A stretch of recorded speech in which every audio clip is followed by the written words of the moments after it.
कंजूस और उसका सोना।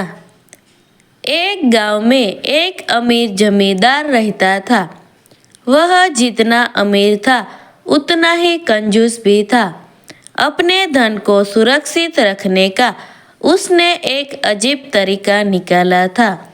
वह धन से सोना खरीदता और फिर वह सोने को लगातार उसके गोले बनाकर अपने एक खेत में एक पेड़ के नीचे गड्ढा खोदकर डाल देता था।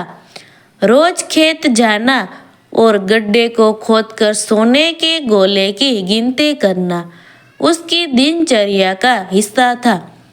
इस तरह वह सुनिश्चित करता था कि उसका सोना सुरक्षित है।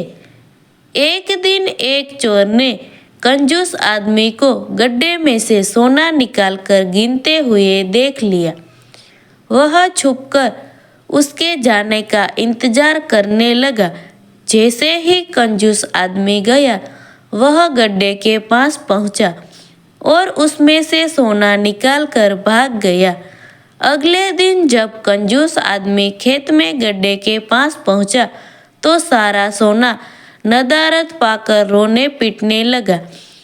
उसके रोने की आवाज वहां से गुजरते एक राहगीर के कानों में पड़ी और वह रुक गया।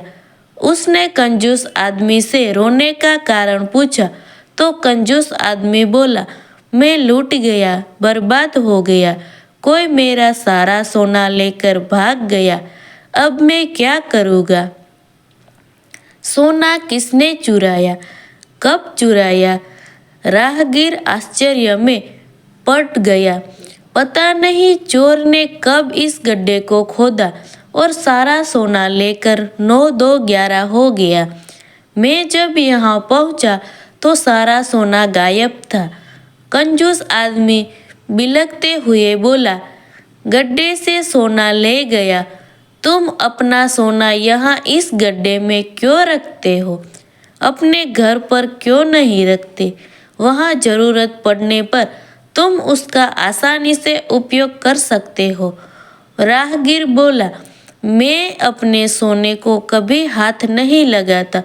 मैं उसे सहेज कर रखता हूँ और हमेशा रखता।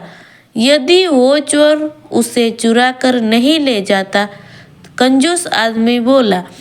यह बात सुनकर राहगीर ने जमीन पर से कुछ कंकड़ उठाए और उसे उस गड्ढे में डालकर बोला, यदि ऐसी बात है तो इस कंकड़ों को गड्ढे में डालकर गड्ढे को मिट्टी ढक दो और कल्पना करो कि यही तुम्हारा सोना है, क्योंकि इसमें और तुम्हारे सोने में कोई अंतर नहीं है। ये भी किसी काम के नहीं और तुम्हारा सोना भी किसी काम का नहीं था।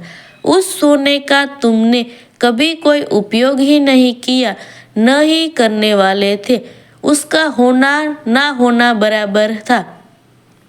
इस बात से यही सीख मिलती है कि जिस धन का कोई उपयोग न हो, उसकी कोई मोल नहीं है।